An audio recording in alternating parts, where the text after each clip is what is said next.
The sad reality is, by the end of this story, 7 people will have died in a suicide. You hear the stories all the time. You may even know someone who's killed themselves. But if you've ever considered taking your own life, one Mid-South man is here to tell you it gets better. That's a plane? Yeah. Yeah?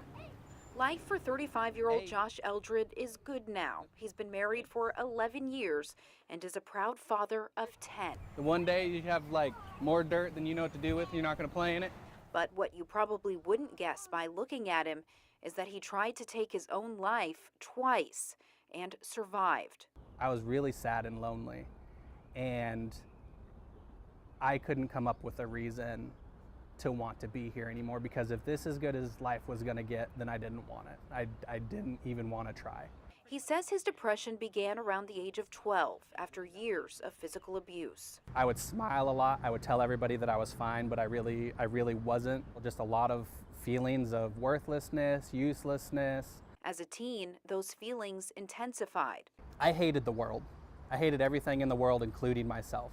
To Eldred's friends and family, his pain was obvious, but no one seemed to know how to help, and he struggled with explaining the internal battle he was facing. But a lot of times in depression, we don't know what's going on. So when someone is like, hey, like, I'm worried about you, like, what's wrong, what's going on, we can't just single out one factor of our life, because a lot of our depression is a series of events and they're all linked to each other. At 19, Eldred set out to end it for good, making the decision to kill himself. The world really fell away.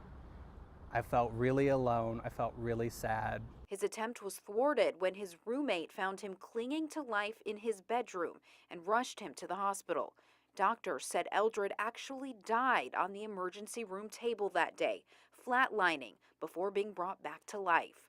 But just 2 years later, he tried to kill himself again. Went from, I feel like I'm feeling okay, to I'm bad. I'm not doing okay. I'm not doing okay at all. It's kind of like being tossed into the ocean. Waves are rolling around. You have about a half a second to breathe before you get drugged back under. The depression wasn't going away, and Eldred finally realized it never would unless something changed. He started working as a live-in care provider for elderly people with disabilities. That led to a job working with troubled kids who struggled with some of the same issues he had his entire life. I felt like my life had a purpose at this point. I'm caring for people. These people need me, and I needed them, because without them, I didn't feel like I was anything.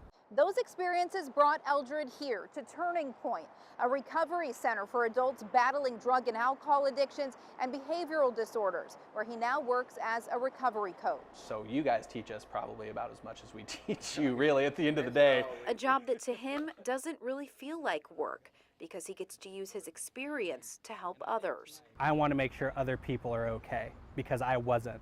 And I want to make sure that those people have somebody to talk to. His depression hasn't gone away. Those feelings still show up from time to time. My depression, like as an analogy, is in a little box in my mind on the shelf collecting dust. But like I said, there are times where life goes out of whack, and I still get a glimpse of those feelings, but I want to make sure that that box never opens again, and that those feelings and emotions don't overtake me ever again. But the thoughts of suicide are gone, and he wants other people grappling with similar feelings to know there is hope. You can change it, you can make it better, but you have to want to make it better. You have to let go of some things.